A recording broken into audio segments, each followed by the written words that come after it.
नमस्कार दोस्तों, स्वागत है आप सभी का भामो ज्ञानशाला के इस यूट्यूब चैनल पर। तो हमारे संत संप्रदाय की जो क्लासें हैं वो चल रही हैं, जिसके अंदर हम राजस्थान के जो संत संप्रदाय हैं वो पढ़ रहे हैं। जिसके अंदर आज हम संत धनाजी भगत है वो पढ़ने वाले हैं। तो इससे पहले कि आप क्लासें देखने चाहते हैं तो आप चैनल को ओपन कीजिए, वहाँ प्ले लिस्ट है आर्ट एंड कल्चर के नाम से। तो उसके अंदर आपको ये क्लासें हैं ये सबसे पहले मिल जाएगी। बाकी लास्ट क्लास की वीडियो वो यहाँ कोने पे जो आई बटन का क्लिक है वहाँ आपको क्लास है वो मिल जाएगी। तो सबसे पहले तो यही कि आप इस चैनल पर चाहे नए हैं चाहे पुराने हैं तो कम से कम वीडियो लाइक है वो ज़रूर कर दें, ताकि मुझे ये रहे भी हाँ इतने लोग हैं जो एक्टिव हैं और जो पढ़ना चाहते हैं, तैयारी कर रहे हैं। वीडियो आपको अच्छी लगे तो लाइक ज़रूर करके जाएं। सब्सक्राइब करना ना करना वो आपकी पर्सनल चॉइस है, बाकी लाइक कम से कम करें जिससे कि मुझे ये रहे भी हाँ वीडियो है वो मैं सही बना रहा हूँ। तो अभी सीईटी का भी एग्ज़ाम होने वाला है, उसके बाद में सेकंड ग्रेड है और सेकंड ग्रेड फर्स्ट ग्रेड की जो सामान्य शिक्षा विभाग है जो हमारा, उसके अंदर भी जो भर्तियां हैं वो आने वाली हैं। और जो भी एग्ज़ाम होंगे वो 2025 के अंदर होंगे। और जो पटवारी की भर्ती है जो पटवार के नाम से आती है वो भी 2025 में आएगी, जिसका एग्ज़ाम है वो 2025 में होगा। वीडियो जो ग्राम विकास अधिकारी है, विलेज डेवलपमेंट ऑफिसर, उसकी भी 2025 में होगी। राजस्थान जो पुलिस है इसका एग्ज़ाम भी 2025 में होगा। उसके बाद में जो एसआई है वो आरएस के साथ शामिल कर दी है, ये आपको थोड़ा सा ध्यान होगा। बाकी अभी तक तो इसका कोई पूरी जानकारी आई नहीं है, हो सकता है इसको बाहर भी कर दें, लेकिन फिलहाल जो बताया जा रहा है वो आरएस के अंदर ही बताया जा रहा है। तो आप चाहे जिस एग्ज़ाम की तैयारी कर रहे हो ये सारी की सारी क्लासें आपको देखनी पड़ेंगी। तो ढंग से आप कंटिन्यू है वो क्लासें देखते जुड़ जाइए और टारगेट लेके चलिए भी हाँ मुझे 2050 में अपना टारगेट है वो अचीव करना है। जिस हिसाब से आप लोग जुड़ रहे हो बिल्कुल ठंडे तरीके से, आधे से ज़्यादा तो ये देख रहे हैं भी रिट प्री है वो कब हो उसमें लगे हुए हैं। आधे हैं वो सोचते हैं कि सीईटी में 40% बन जाए, तुक्के मार के आएंगे, अभी नेगेटिव मार्किंग हटा दी है उसके बाद हम तैयारी के लगेंगे। तो ऐसा नहीं होगा। अगर आपको तैयारी करनी है तो आप ये क्लासें हैं वो आपको देखनी पड़ेंगी। मेरे से देखिए या कोई पेड कोर्स लीजिए, कहीं से लीजिए, आपको 5 से 10 हज़ार खर्च करने हैं तो वो आपकी मर्जी है। मैं आपको फ्री ऑफ कॉस्ट करवा रहा हूँ, इसलिए आप लोग हैं वो इन चीज़ों में है वो ऐसे देख रहे हैं भी फ्री है तो फ्री वाले क्या करवाएं। तो आप पीछे की क्लासें हैं वो आप जाके देख लीजिए। मैं 100 से प्लस क्लासें वो अपलोड कर चुका हूँ, जिसके अंदर मैं सब बिल्कुल सिलेबस टू सिलेबस चल रहा हूँ। तो आप है वो अच्छे से तैयारी में जुड़े। और वीडियो अगर आप यहाँ तक पहुँचे हैं तो कम से कम लाइक ज़रूर करें, मात्र 1 सेकंड लगेगा, और सब्सक्राइब भी कर लेना। तो चलिए आज की क्लास है वो स्टार्ट करते हैं। तो जो संत धन्ना जी हैं भक्त हैं, इन्हें राजस्थान में भक्ति आंदोलन का जनक माना जाता है। इनका जो जन्म स्थान है वो धुआंकला धुवन जो टोंक के अंदर पड़ता है। धुआंकला को प्राचीन काल में अभय नगर है वो कहा जाता था। संत दो जो धन्ना जी है इनके जो पिता हैं वो रामेश्वर है, माता है वो गंगाबाई है। संत धन्ना जी का जो जन्म है वो जाट जाति की हरितवाल गोत्र में हुआ था, यानी ये जाट जाति से संबंध है वो रखते हैं। तो संत जो धन्ना जी हैं वो जाट हैं। संत धन्ना जी रामानंद जी के 12 शिष्यों में से एक थे। तो जिन्होंने पीछे की क्लासें देखी हैं तो बताइए कि जो रामानंद जी है वो किस संप्रदाय से संबंधित है, ये आप है वो नीचे कमेंट कीजिए, जिससे कि पीछे की आपकी चीज़ें हैं वो रिवीजन है वो होता रहेगा। उसके बाद में संत जन्नाथ जी के जो उपदेश है वो सिख धर्म के पवित्र ग्रंथ है गुरु ग्रंथ साहिब के अंदर संकलित है। यानी जो सिख हैं वो जाट जाति से ही जो धर्म जिन्होंने जाट जाति से धर्म अपनाया है वो है, क्योंकि इस बात का जो सत्यापन है वो खुद ये देखिए धन्ना जी थे वो जाट थे। तो इनके जो उपदेश है वो गुरु ग्रंथ साहिब में संकलित हैं, तो आप इस बात से अनुमान है वो लगा सकते हैं। संत धन्ना जी के जो सर्वाधिक अनुयायी हैं वो पंजाब के हैं। और जो जाट है वो बिश्नोई जो धर्म है, तो जो बिश्नोई धर्म को मानने वाले हैं वो भी जाट हैं, और सिख धर्म को मानने वाले हैं ये भी जाट हैं। और संत धन्ना जी के जो प्रमुख रचनाएं हैं उनमें संत धन्ना जी की पर्ची, धन्ना जी की आरती, ये इनकी जो दो प्रमुख हैं वो रचनाएं हैं। संत धन्ना जी के धुआंकला में संत धन्ना जी का मंदिर व गुरुद्वारा है वो बना हुआ है, यानी जो धुआंकला है वहाँ मंदिर व गुरुद्वारा ये दोनों है वो धुआंकला के अंदर बने हुए हैं। 2022 में चोरू गांव जयपुर में संत धन्ना जी का स्मारक है वो स्थापित किया गया है। तो ये हो गए संत धन्ना जी। अब नेक्स्ट है वो है संत पीपा। तो जो संत पीपा हैं ये दर्जी समुदाय के आराध्य देव थे। इन्हें राजस्थान में भक्ति का प्रचार प्रसार करने वाले प्रथम संत के रूप में माना जाता है। यानी जो संत पीपा हैं ये राजस्थान में जो भक्ति का प्रचार प्रसार है वो करने वाले संत के रूप में माने जाते हैं। और जो संत धन्ना जी थे ये भक्ति आंदोलन का जो जनक है वो माने जाते हैं राजस्थान में। और इनका जो जन्म स्थान है संत पीपा का ये गागरोन झालावाड़ के अंदर है। इनके जो पिता हैं वो कड़वाराम खींची थे और माता है वो है लक्ष्मीवती। इनका जो वास्तविक नाम है वो है प्रताप सिंह खींची। और इनके जो गुरु हैं वो संत रामानंद जी हैं। तो ये आप देख सकते हैं कि ये रामानंद जी के शिष्य रहे हैं संत पीपा। खींची चौहानों द्वारा शासित होने के कारण गागरोन को खींचीवाड़ा है वो कहा जाता है, यानी जो गागरोन है उसको खींचीवाड़ा कहा जाता है। संत पीपा ने दिल्ली के शासक फिरोज शाह तुगलक को पराजित किया था। संत पीपा जी के उपदेश जोग चिंतामणि व गुटका नामक ग्रंथों में है। यानी संत जो पीपा जी हैं उनके जो उपदेश हैं वो जोग चिंतामणि व गुटका ये इनके जो दो ग्रंथ हैं उनके अंदर है। और उसके बाद में ये सबसे इम्पोर्टेंट चीज़ें हैं, ये क्वेश्चन है चारों में से एक तो आपको मान के चलिए भी एग्जाम में पूछा ही जाता है कि संत पीपा की जो गुफा है वो टोडा टोंक के अंदर है। संत पीपा का जो मंदिर है वो समदड़ी बाड़मेर के अंदर है। संत पीपा की जो छतरी है वो गागरोन झालावाड़ के अंदर है। और जो मेला है वो चैत्र पूर्णिमा पीपा जयंती को मनाया जाता है। तो जो संत पीपा जी के जो उपदेश हैं वो जोग चिंतामणि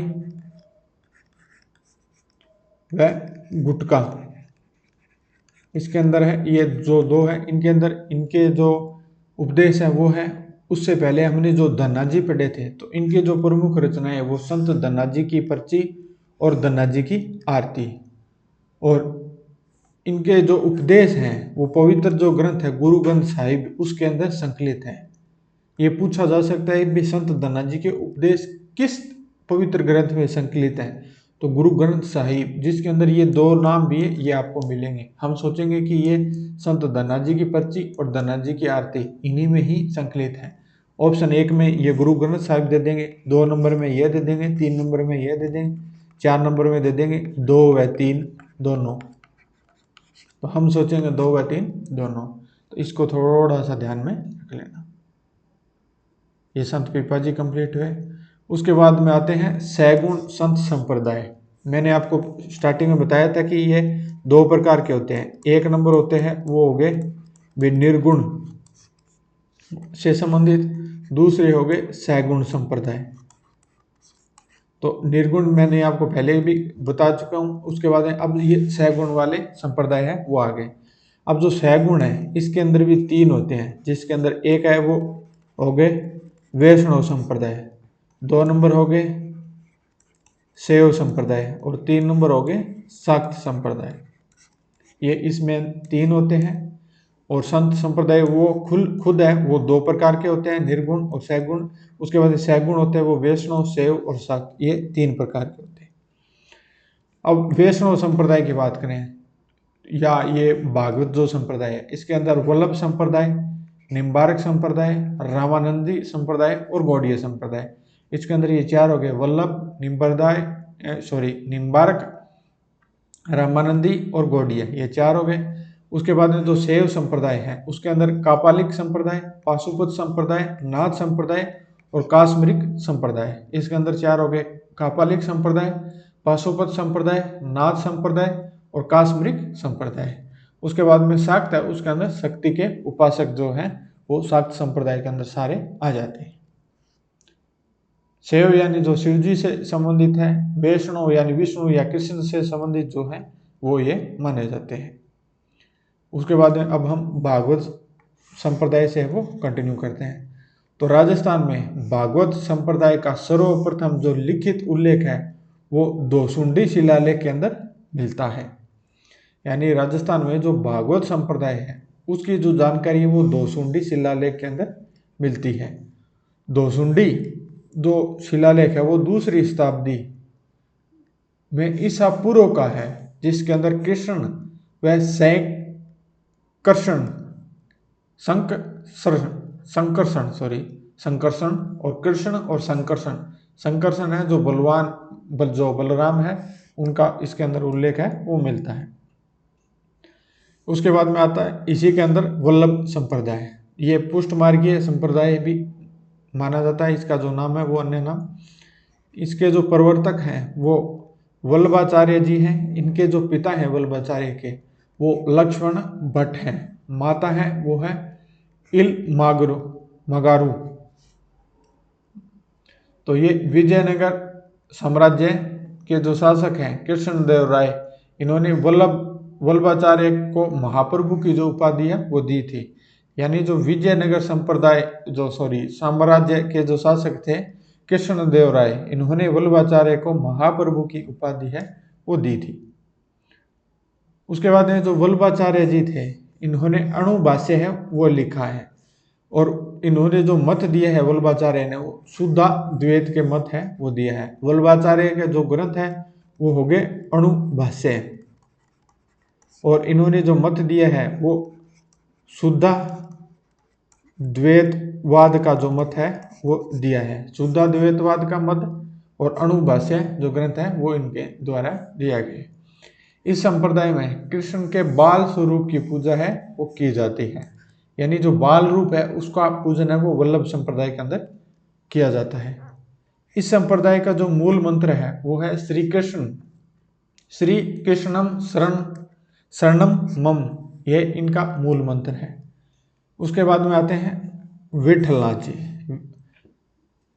ये वल्लभाचार्य के पुत्र जो विठलनाथ है, इन्होंने वल्लभ संप्रदाय के प्रचार प्रसार हेतु अष्टछाप कवि मंडली का गठन किया था। उसमें से इन्होंने 4 शिष्य खुद के लिए थे और 4 शिष्य हैं वो वल्लभाचार्य के लिए थे। जो इन्होंने अष्टछाप मंडली बनाई थी उसके अंदर 8 लोग थे। उनमें जो मुख्य संत है वो है सूरदास जी। अष्टछाप कवि मंडली के द्वारा जो प्रमुख पुस्तकें लिखी गई है उनमें 1 नंबर है 52 वैष्णव वार्ता और 2 नंबर है 84 वैष्णव वार्ता। ये इनके द्वारा जो 2 प्रमुख पुस्तकें हैं वो लिखी गई है। उसके बाद में नेक्स्ट आता है श्रीनाथ जी मंदिर। तो कृष्ण को श्रीनाथ जी है वो कहा जाता है। श्रीनाथ जी का जो मंदिर है नाथ द्वारा राजमंदिर के अंदर है। वल्लभ संप्रदाय की जो प्रमुख पीठ है वो ही नाथ द्वारा के अंदर है। इस मंदिर को 7 ध्वजा के स्वामी कहा जाता है। किसको? श्रीनाथ जी के मंदिर को।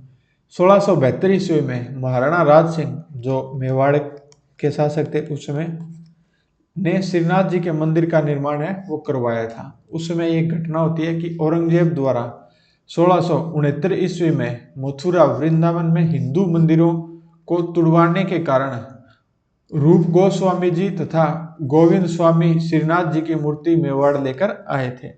यानी ये राज सिंह के पास आए थे भी आप हमारी रक्षा करो, और जो वृंदावन में हिंदू देवी देवताओं की जो मूर्तियां हैं वो औरंगजेब के द्वारा तुड़वाई जा रही थी। तो उसके बाद में रूप गोस्वामी जी और गोविंद स्वामी जी है वो श्रीनाथ जी की यानी कृष्ण जी की मूर्ति लेकर आए थे। उसके बाद में जो महाराणा राज सिंह है इन्होंने श्रीनाथ जी के मंदिर के लिए कहा था कि मैं 1 लाख हिंदुओं का बलिदान देकर भी इस मंदिर की रक्षा है वो करूंगा। नाथ द्वारा का जो प्राचीन नाम है यानी ये महाराणा जोरावर सिंह थे, उनके द्वारा ये कहा गया था कि मैं 1 लाख हिंदुओं की वो बलि दे दूंगा। बलिदान के बाद 1 लाख हिंदुओं की लाशों के बाद में ही औरंगजेब वो इन मंदिरों तक पहुंच पाएगा। नाथद्वारा है, उसका जो प्राचीन नाम है वो है सिहाड़। नाथद्वारा है वो बनास नदी के किनारे स्थित है। वल्लभ संप्रदाय के जो 7 अन्य केंद्र हैं, वो जो 7 अन्य केंद्र हैं वो हैं विठल जी नाथद्वारा, द्वारकाधीश कांकरोली राजसमंदर के अंदर, मथुरेश जी कोटा के अंदर, गोकुल चंद जी कामा भरतपुर के अंदर, मदन मोहन जी कामा भरतपुर के अंदर, गोकुलनाथ जी गोकुल यूपी के अंदर, और बालकृष्ण जी सूरत गुजरात के अंदर। ये इनके जो वल्लभ संप्रदाय के जो अन्य 7 केंद्र हैं वो ये हैं। उसके बाद में वल्लभ संप्रदाय का जो मुख्य मेला है वो कृष्ण जन्माष्टमी भाद्रपद कृष्ण अष्टमी को भरता है। वल्लभ संप्रदाय के मंदिरों को द्वारा तथा ईश्वरीय कृपा को पुष्टि है वो कहा जाता है। यानी वल्लभ संप्रदाय के जो मंदिरों हैं उनको द्वारा कहा जाता है और ईश्वरीय कृपा को पुष्टि कहा जाता है। श्रीनाथ जी के दर्शन को झांकी कहा जाता है। ये वल्लभ संप्रदाय है, उनके संबंधित ये है। उसके बाद आता है हवेली संगीत। तो ये नाथद्वारा का जो प्रसिद्ध है वल्लभ संप्रदाय का यह संगीत है, और इसकी शुरुआत है वो मध्यकाल में हुई थी। हवेली संगीत का जो मुख्य वाद्य यंत्र है वो पखावज है, और पंडित पुरुषोत्तम को पखावज का जादूगर है वो कहा जाता है। तो आज की क्लास है, इसके अंदर हमने काफ़ी कुछ है वो कर लिया है। तो बाकी है वो जो अन्नकूट महोत्सव है, इससे हम नेक्स्ट क्लास में करने वाले हैं। तो यहाँ तक पहुँचे हैं तो मैं उम्मीद करता हूँ कि आप है वो चैनल को सब्सक्राइब कर लिया होगा और वीडियो को लाइक है वो कर दिया होगा। और आपकी कोई भी सुझाव हो, जानकारी देनी हो, कोई भी आपकी हो, वो नीचे आप कमेंट है वो कर सकते हैं। वीडियो है वो लगभग 16-17 मिनट की हो चुकी है, तो मैं नहीं चाहता कि वीडियो ज़्यादा लंबी हो जिससे कि आपको रिवीजन करने में दिक्कत हो। ये 15 से 20 मिनट की जो वीडियो होती है ये आप जब भी टाइम मिले तो इसको आप 2-3 बार देख लेना, जिससे कि आपका जो रिवीजन आप करो तो उसमें आपको दिक्कत है वो ना हो, ताकि आप आसानी से वो रिवाइज है वो कर सकें। और यहाँ पे गोल चक्कर आ रहा होगा, उसके ऊपर क्लिक करके आप है डायरेक्ट सब्सक्राइब कर सकते हैं। आपको ज़्यादा तकलीफ लेने की ज़रूरत है वो नहीं है। तो मिलते हैं नेक्स्ट क्लास में। नेक्स्ट क्लास में हम अन्नकूट महोत्सव है उससे कंटिन्यू करेंगे। तो मिलते हैं, तब तक के लिए जय हिंद जय भारत।